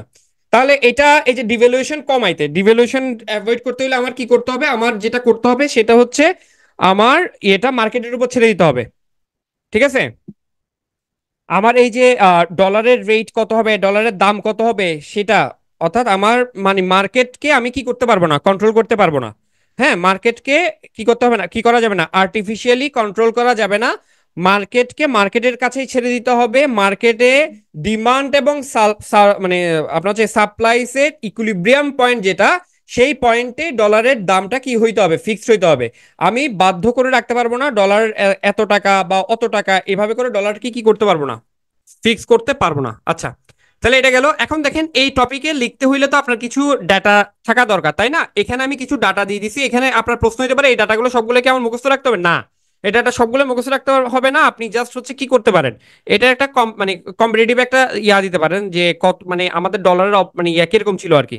আমি এখানে 2024-এর পুরো ইয়ারের মানে 1 USD সমান বিডিটি কত ছিল সেই জিনিসটা এখানে দেখাইছি। ঠিক আছে, এটা ঠিক আছে। যেমন আমরা দেখতে পাচ্ছি হচ্ছে জানুয়ারি থেকে মে পর্যন্ত, 2024-এর জানুয়ারি থেকে মে পর্যন্ত 109 টাকা ছিল। হ্যাঁ, মানে 1 USD সমান 109 টাকা ছিল। জুন থেকে এটা বাড়া শুরু হয়, জুনে 117, জুলাইতে 117 ছিল, আগস্ট আগস্টে 116, সেপ্টেম্বরে 119-এ চলে যায় সেটা 1 USD সমান। ঠিক আছে, ডিসেম্বরেও কি ছিল, 119 ছিল। এবার দেখেন আরো কিছু ডাটা দেখেন আমাদের মার্চ 2022-এ, খেয়াল করবেন এই ডাটাটা জরুরি। হ্যাঁ, রবিউল হোসেন, এটা তো ডেফিনেটলি প্রবলেম হবে, কিন্তু এই প্রবলেমটা আপনি আসলে কি করতে পারবেন না, সরাসরি এটা যে প্রবলেম হবে এটা বলতে পারবেন না। আপনি খুব ভালো করে জানেন আমাদের দেশে আসলে সৎ মানুষের যথেষ্ট অভাব আছে। এটা আসলে আরো প্রভাব মানে এটা নেগেটিভ ইফেক্ট হবে, এটা ট্রু। বাট আপনি আসলে মার্কেটকে অনেক বেশি দিন আপনি কি করতে পারবেন না, নিজে কন্ট্রোল মানে এটা মার্কেটকে আসলে কন্ট্রোল করার বিষয় আসছে কেন, মার্কেটকে কন্ট্রোল করার বিষয় আসছে হচ্ছে আমাদের দেশে সিন্ডিকেটেড ইস্যু আছে, এই কারণে মার্কেটকে কন্ট্রোল করার বিষয় আসছে। ঠিক আছে, ঠিক আছে। হ্যাঁ, এখন বিষয়টা হচ্ছে আপনার মার্কেটকে কন্ট্রোল করার বিষয় হচ্ছে আমাদের সিন্ডিকেট। ঠিক আছে, এখন তবে মার্কেটকে আসলে মার্কেটের উপরেই ছেড়ে দিতে হবে, এই যে মানে অর্থনীতিবিদরা আসলে এটাই বলেন আর কি। কেমন এখানে আসলে মানে থাকে, আপনার মত পার্থক্য আছে, আপনার এক এক জন আসলে এক এক ভাবে দেখেন জিনিসটাকে, এই আর কি। তাহলে চলেন আমরা এখানে একটা কম্পারিজন দেখি। দেখেন মার্চ 22-এ $1 সমান কত দেখেন 2022 সালের মার্চ মাসে $1 সমান 86 টাকা ছিল। ঠিক আছে, according to the benchmark established by ABB. ঠিক আছে, এবিবি বলতে কাকে বোঝায় বলেন তো? এবিবি পূর্ণরূপ কি? Association of bankers Bangladesh. ABB মানে হচ্ছে association of bankers Bangladesh, association, association of bankers Bangladesh. BAFEDA কাকে বলে বলেন? বাফেদা কাকে বলে? Bangladesh foreign exchange dealer association, Bangladesh foreign exchange dealer association, এগুলোর পূর্ণরূপ পরীক্ষাতে আসবে, পরীক্ষাতে আসতে পারে কিন্তু। এবিবি মানে হচ্ছে অ্যাসোসিয়েশন অফ ব্যাংকার্স বাংলাদেশ, বাফেদা খুবই গুরুত্বপূর্ণ। বাফেদা হচ্ছে Bangladesh foreign exchange dealer association, Bangladesh foreign exchange dealer association. এই যে এবিবি এবং বাফেদা মিলে 2023 সালের জুলাই মাসে আপনার হচ্ছে কি এক্সচেঞ্জ রেটটা ফিক্স করছিল কত টাকায়, 109 টাকায় ফিক্স করছিল, 109 টাকায় কি করছিল, ফিক্স করছিল। তাহলে দেখেন 2022 সালের মার্চ আর জুলাইয়ের 2023 সালের জুলাই, এই 1 বছরের মধ্যে আমার কত টাকা ডিভেলু হইলো, আমার লোকাল কারেন্সি কত টাকা ডিভেলু হইলো, 23 টাকা ডিভেলু হইলো। এই জিনিসটা কি দিতে পারেন, এই জিনিসটা উল্লেখ করতে পারেন, এই যে বললাম রিলেভেন্ট ইনফরমেশন ডিভ্যালুয়েশনের এই ইনফরমেশন গুলো দিবেন। ঠিক আছে, না জিকে বাংলা আসলে এব্রিভিয়েশন আসবে না, কোনো না কোনো পরীক্ষাতে লাগতে পারে, বা বাফেদা কি এটা আসতে পারে, এটা যদি আসে তাহলে লিখতে, যাতে লিখতে পারেন সেজন্য বলে দিলাম। এই জিনিসটা কি ক্লিয়ার? এটা কি ক্লিয়ার কিনা, এতটুকু বুঝছেন? ওকে, দেখেন গত 13 বছরে বাংলাদেশ বাংলাদেশি টাকা, বিডিটি, বিডি টাকা 12 বার অবমূল্যায়ন করা হয়েছে। গত 13 বছরে 12 বার বাংলাদেশের টাকা কি হয়েছে, অবমূল্যায়িত হয়েছে বা ডিভ্যালু করা হয়েছে। এই 13 বছরে এই ডিক্লাইনটা প্রায় 25% এগেনস্ট ইউএসডি, অর্থাৎ ইউএসডির এগেনস্টে বাংলাদেশি টাকা প্রায় 25% কি হয়েছে, ডিভ্যালু হয়েছে। ঠিক আছে, কত বছরে? লাস্ট 13 বছরে। এই প্রত্যেকটা ইনফরমেশন কিন্তু আপনার খাতায় আপনি কি করতে পারেন, রাখতে পারেন। ঠিক আছে, ডিভ্যালুয়েশন, ডিভ্যালুয়েশন নিয়ে লিখতে, এখন যদি ডিভ্যালুয়েশন কজ ইফেক্ট যদি আসে লিখতে পারবেন কিনা বলেন তো, পারবেন কিনা? এই যে কমতেছে আপনার হচ্ছে যে দেখেন টাকার মান কমলে আপনার কি হয়, ইনফ্লেশনটা কি হয়, কি করে আপনার হচ্ছে যে তারপর হচ্ছে আপনি কি করতে পারছেন না, ওই যে ইউএস ডলার কিন্তু আমার কি হচ্ছে, বেশি টাকা দিতে হচ্ছে। হ্যাঁ, অর্থাৎ ফরেন এক্সচেঞ্জ মার্কেটে আপনার আপনার এই যে অবমূল্যায়ন হচ্ছে কিভাবে বুঝবেন আপনি? ফরেন এক্সচেঞ্জ মার্কেটে আপনি মনে করেন ফরেন কারেন্সি কিনতে আগে যে টাকা লাগতো এখন তার চেয়ে বেশি টাকা লাগতেছে। ঠিক আছে, এটা এটা একটা কি, এটা হচ্ছে আপনার একটা কি সাইন কিসের, আপনার যে মানে কি হচ্ছে, আপনার লোকাল কারেন্সি যে ডিভ্যালু হচ্ছে সেটা। তাহলে ডিভ্যালুয়েশন কজ ইফেক্ট গেল। কেমন, এবার আসেন আমরা আরেকটা গুরুত্বপূর্ণ ফোকাস রাইটিং দেখবো আজকে, সেটা হচ্ছে remittance, the life blood of economy. তাহলে বলেন এটার আউটলাইনটা আগে সাজায় ফেলেন, যেভাবে বলেছিলাম আপনারা আগে একটু আউটলাইনটা সাজান, এটার আউটলাইন কি আসতে পারে। আচ্ছা, আমি ডিভ্যালুয়েশন নিয়ে যা বললাম এটার বেসিসে ডিভ্যালুয়েশন লেখা যাবে তো? ডেটা যা যতটুকু দরকার ডেটা অতটুকু কিন্তু আমি প্রোভাইড করছি। ওটা দিয়ে লিখবেন, খুব চমৎকার লিখতে পারবেন কিন্তু, যদি পয়েন্ট আকারে সুন্দর করে লিখতে পারেন, যে পেজ আপনার দেয়া থাকবে ওই পেজের মধ্যে খুব চমৎকার একটা ফোকাস কিন্তু লিখতে পারবেন। এখন remittances the life blood of economy, এটা ইয়া করেন। আচ্ছা, কেন লাগতেছে বেশি টাকা এটা খেয়াল করেন। কোনো কিছুর দাম কখন বাড়ে, একদম নর্মাল ইকোনমিক্সের ভাষায় বুঝেন, কোনো কিছুর দাম একদম সিম্পল ভাষায় বুঝে আপনাকে। কোনো কিছুর দাম মানে দাম কখন বাড়ে, যখন সেটা কি হয়, অপ্রতুলতা দেখা দেয়, যখন সেটা ডিমান্ড বাড়ে। একটা জিনিসের ডিমান্ড বেশি, আমার কাছে সেই জিনিসটা সাপ্লাই এনাফ নাই, তখনই জিনিসটার দাম কি হয়ে যায়, বেড়ে যায়। ঠিক আছে কিনা? Introduction, current contribution, collection, upcoming international obstacles, way to overcome challenges, facilities, government states, conclusions. Thank you so much. Very good. Okay. তাহলে এই যে আপনাদেরকে বললাম এই জিনিসটা কি করবেন, এই যে এই ফ্রেমওয়ার্কটা যেটা আমি বললাম, এই ফ্রেমওয়ার্কটা অবশ্যই মাথায় রাখবেন। তাহলে দেখবেন আপনার আর ইয়ে হবে না। এই যে দেখেন এখানে আমি বললাম ইন্ট্রোডাকশনটা একটা কোটেশন দিয়ে শুরু করবেন, এখানে একটা কোটেশন দিয়েছি, remittance flows can be an economic and social lifeline for migrant families. ঠিক আছে, এটা তাহলে এটাকে আমি নিজে বলেছি না, আমি বলিনি এটা, এটা বলেছে কে, এটা বলেছে আইওএম। আইওএম এর পূর্ণরূপ কি বলেন তো? International organization, international organization for migration, international organization for migration, IOM, international organization for migration. ঠিক আছে, আইওএম এর একটা উক্তি হচ্ছে এটা, remittance flows can be an economic and social lifeline for migrant families. Remittance নিয়ে হাজার হাজার কোটেশন আছে, আপনি গুগল করলেই পাবেন, যে কোনো কোটেশনে আপনি কি করতে পারেন, ইউজ করতে পারেন। তারপর হচ্ছে আমি ইন্ট্রোডাক্টরি দুইটা তিনটা লাইন লিখলাম, socio economic development of many developing, development of, এখানে ইজ হবে দেখছেন, এই যে ছোটখাটো বলে যে রিভিশন দিলে এগুলো চোখে আমি খেয়াল করিনি এটা। সোশিও ইকোনমিক ডেভেলপমেন্ট আপনাদেরকে বলেছিলাম, এই যে প্রথম প্রিপোজিশন মার্ক করব, প্রথম প্রিপোজিশন মার্ক করার পরে এই যে আগের অংশ যেটা, এটাই হচ্ছে কি বাক্যের সাবজেক্ট। তাহলে socio economic development of many countries is highly dependent on foreign remittance. ঠিক আছে কিনা? ঠিক আছে, Bangladesh a country of limited resources, limited natural resources is is not an exception to this. Remittance is the nucleus of the economy of Bangladesh. ঠিক আছে, তাহলে এই গেলেন কয়েকটা ইন্ট্রোডাক্টরি পয়েন্ট গেল, কেমন কয়েকটা ইন্ট্রোডাক্টরি পয়েন্ট গেল, ইন্ট্রোডাক্টরি লাইন গেল। তাহলে এভাবে করে আমি আমার লেখাটা কি করব, শুরু করব। এভাবে করে আমি আমার লেখাটা শুরু করব। তাহলে এরপরে আসবে কি, এরপরে কি আসতে পারে, ডেফিনেশন আসবে। তাহলে ডেফিনেশনটা কি, ডেফিনেশন হচ্ছে what is remittance, what is foreign remittance. ঠিক আছে, তাহলে ফরেন রেমিটেন্সের ডেফিনেশন, এই যে এখানে ডেফিনেশন আছে, আপনারা এই ডেফিনেশনটাকে আরো দুই তিন লাইন বাড়াবেন। এটা তো আমি কনক্রিট একটা ডেফিনেশন দিছি, এই ডেফিনেশনটা আপনারা কি করবেন, আরো এক লাইন বা দুই লাইনে কি করবেন, বাড়াবেন। তাহলে ফরেন রেমিটেন্সের ডেফিনেশনটা কি, foreign remittance is the transfer of money from a foreign worker to their family or other individual in their home countries. ঠিক আছে, এটা সিম্পল একটা ডেফিনেশন, এটা আপনারা চাইলে আরো এক দুই লাইন বাড়িয়ে লিখতে পারেন। তাহলে এটা গেল হোয়াট ইজ ফরেন রেমিটেন্স। তাহলে আমরা ইন্ট্রোডাকশন পয়েন্ট গেল, এরপর হচ্ছে হোয়াট ডেফিনেশনটা গেল। এবার আসবে কি, এবার আসবে প্রেজেন্ট পজিশন। আপনি আপনার মতো করে লিখতে পারেন, আমি আমার ইয়াটা লিখলাম। আহ আমাদের এখন মানে অবস্থান হচ্ছে এটার, এটা আরেকটু ইয়া করবেন, 2024-এ আমরা অষ্টম অবস্থানে ছিলাম, আমরা মানে 8th পজিশনে ছিলাম 2024-এ, কি মানে হচ্ছে রেমিটেন্স যারা পাঠাচ্ছে তাদের তালিকাতে আর কি। তাহলে আমাদের দেশে, মানে আমাদের দেশে রেমিটেন্স আসতেছে এরকম 8টা দেশের নাম আমরা এখানে লিখবো। ঠিক আছে, তাহলে এটা তো হচ্ছে আপনাকে আমি কি দিলাম, এটা ডাটা দিলাম, আপনি তো আর এভাবে সরাসরি এভাবে বসাবেন না, আপনি কিভাবে বসাবেন, আমি বললাম inward remittances from different countries, inward remittances from different countries, এটা আপনি একটা কি দিলেন, পয়েন্টের নাম দিলেন, ওই পয়েন্টের নাম দিয়ে আপনি কি করলেন, কোন কোন দেশ থেকে আমাদের এখানে কি পরিমাণ রেমিটেন্স আছে, যেমন ইউএই থেকে আমি 4.64 বিলিয়ন, ঠিক আছে, রেমিটেন্স আসছে। ঠিক আছে, অর্থাৎ কত পাঠাইছে, এটা হচ্ছে আপনার 24-এর ডেটা আর কি, 24-এর ডেটা। তাহলে আমার এই দেশগুলো হচ্ছে আমার কি করতেছে, টপ রেমিটেন্স, মানে ইনওয়ার্ড রেমিটেন্স আসতেছে এই দেশগুলো থেকে। তারপর হচ্ছে কি ইউএসএ থেকে আসতেছে, তারপর হচ্ছে ইউনাইটেড কিংডম থেকে আসছে, সৌদি আরবিয়া থেকে আসতেছে। ঠিক আছে, তাহলে এই যে ডাটাগুলো দিলাম, এই ডাটাগুলো কিন্তু আপনি ইউজ করতে পারেন, এখানে সব ডাটা আপনার মনে রাখতে হবে এমন কোনো কথা নেই, আমি অনেক বেশি ডাটা দিছি যাতে আপনি কিছু না কিছু মনে থাকে। ঠিক আছে, ইনওয়ার্ড রেমিটেন্সেস অর্থাৎ জুলাই 24 থেকে, আমি যদি গত বছরের জুলাই 24 থেকে যদি খেয়াল করি, আমার দেশে রেমিটেন্স কিভাবে কোন মাসে কিরকম রেমিটেন্স আসছে সেটার ডেটাটা এখানে আছে।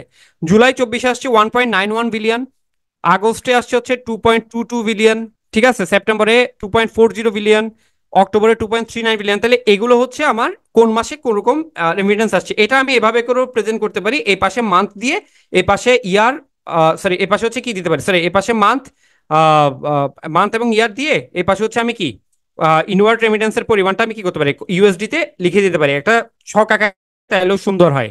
ঠিক আছে, তাহলে এটা কিভাবে আসবে, এই পয়েন্টের নাম কি হতে পারে, present scenario of inward remittances in Bangladesh, present scenario of inward remittances in Bangladesh. অর্থাৎ এটা কি আপওয়ার্ড ট্রেন্ডিং, মানে এটা কি ট্রেন্ডিংটা কি আপওয়ার্ড নাকি ডাউনওয়ার্ড, অর্থাৎ ইনওয়ার্ড রেমিটেন্স কি আমাদের দেশে এখন বাড়ছে ফ্লোটা নাকি কমছে।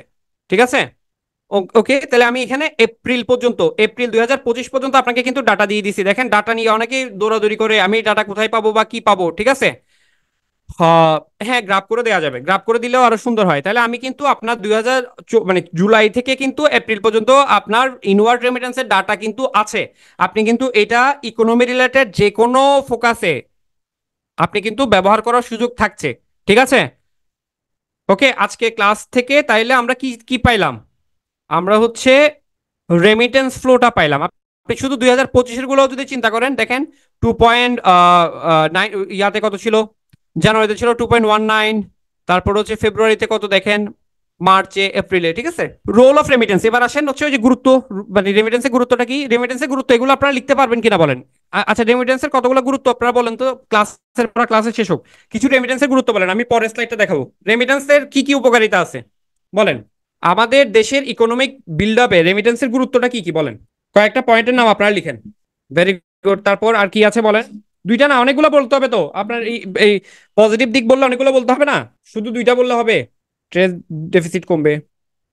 তারপর আপনার কি হবে, আপনার ইকোনমিক, ইকোনমি আর কিভাবে হয় আপনার হচ্ছে কি, এটা আপনার হচ্ছে আহ, ছোট ছোট এন্টারপ্রাইজ বৃদ্ধিতে সাহায্য করে না।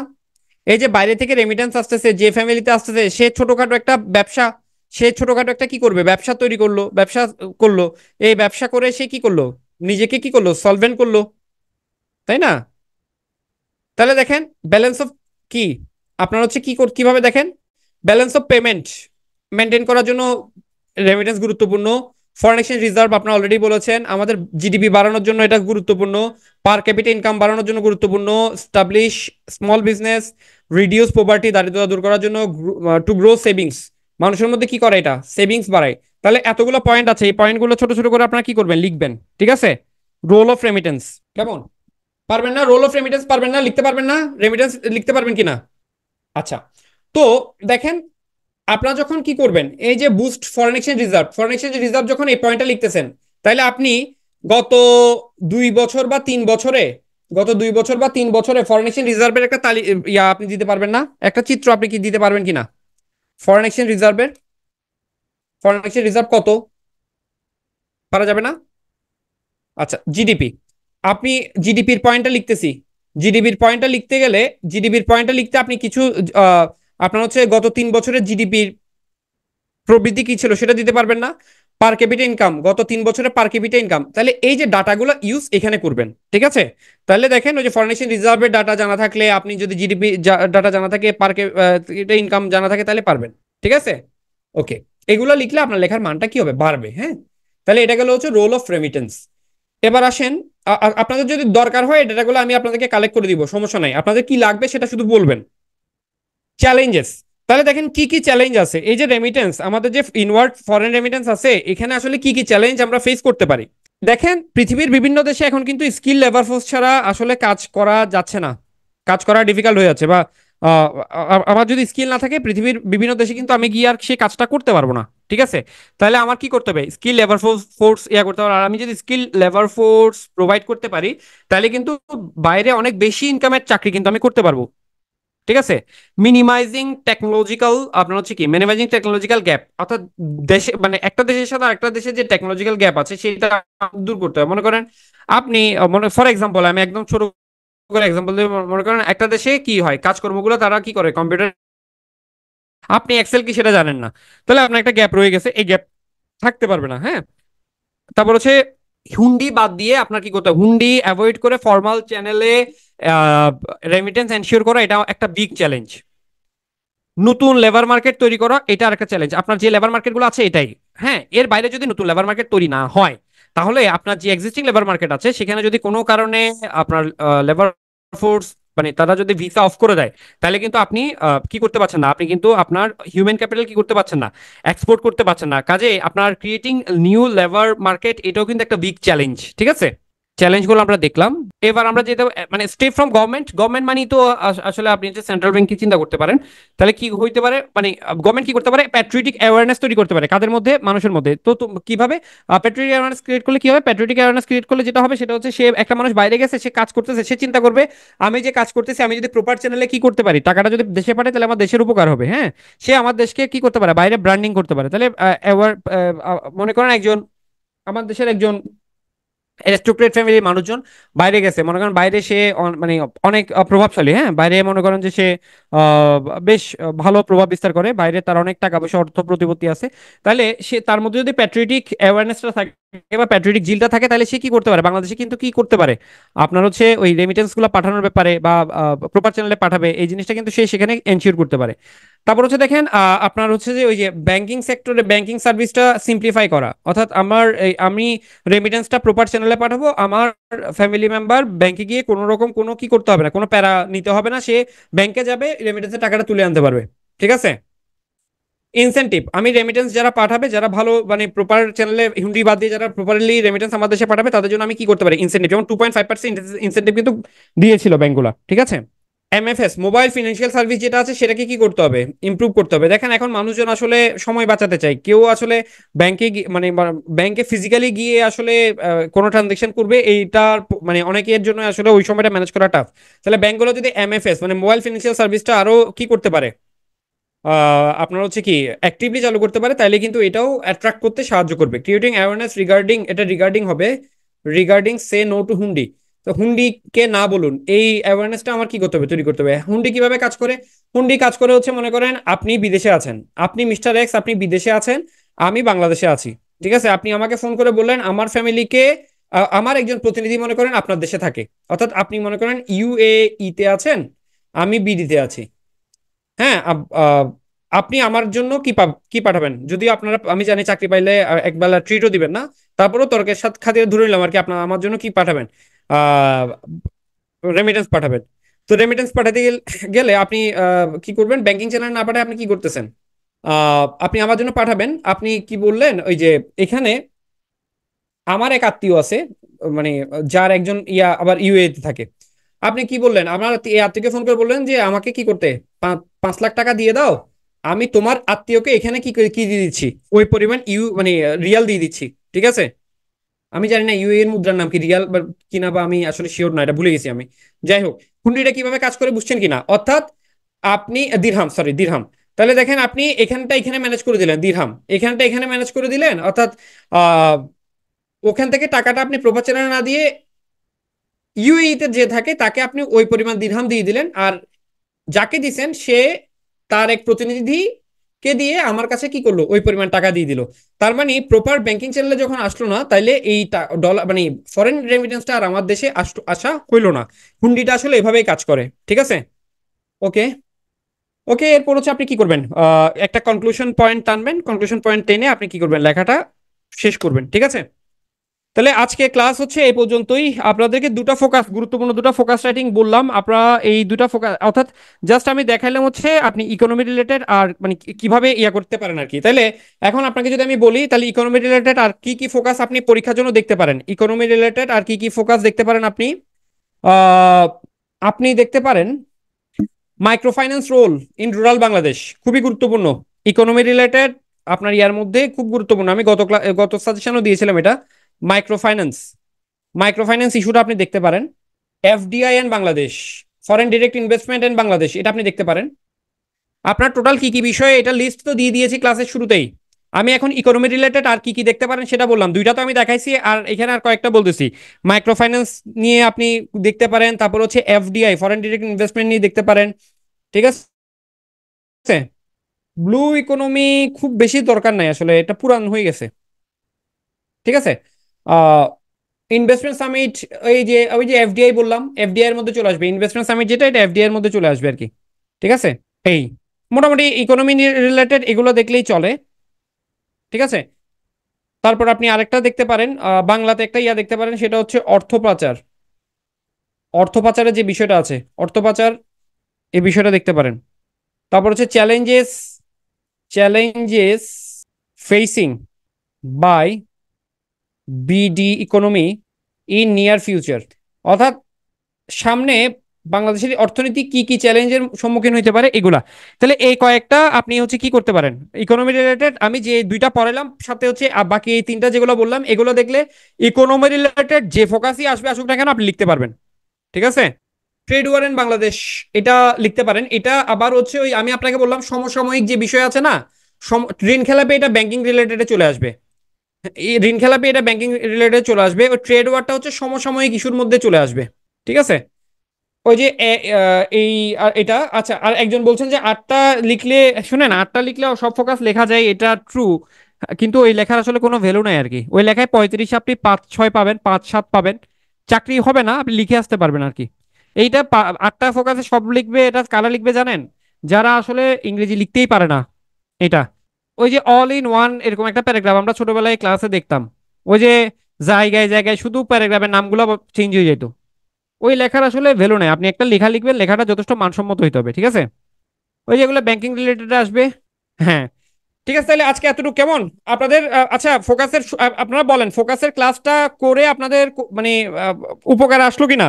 আপনারা বললে ফোকাসের ক্লাস হবে, আর নাইলে আপনারা যদি মনে করেন যে না আপনারা পারবেন, আপনারা পড়ে নিতে পারবেন, তাইলে ফোকাসের ক্লাস আমি আর নিব না। আরেকটা ক্লাস ফোকাসের হওয়ার কথা, আরেকটা ক্লাস ফোকাসের হওয়ার কথা। আপনারা যদি চান তাহলে ওই ক্লাসটা আমি নিব। ঠিক আছে। ওকে। ঠিক আছে। তাহলে আমরা দুইটা ফোকাস দেখলাম, পরেরটাতে আমরা আরো 3-4টা ফোকাস একসাথে দেখার ট্রাই করবো আর কি। ব্যাংকিং রিলেটেড গুলো একদিনে শেষ করে দেওয়া যায় কিনা দেখবো। ইংরেজি টার্মগুলো বাংলা ফোকাসে আসলে কিভাবে লিখবেন, যেটা আপনি বাংলা টার্ম জানেন না, ওইটা ইংরেজি যেটা আছে ইংরেজিটাই লিখবেন, বাংলিশ করে লিখবেন আর কি। হ্যাঁ, আর্গুমেন্টের ক্লাস হবে, আর্গুমেন্টেরও দুইটা ক্লাস হবে। ঠিক আছে, তাইলে আজকে এই পর্যন্তই, কেমন? ভালো থাকেন সবাই।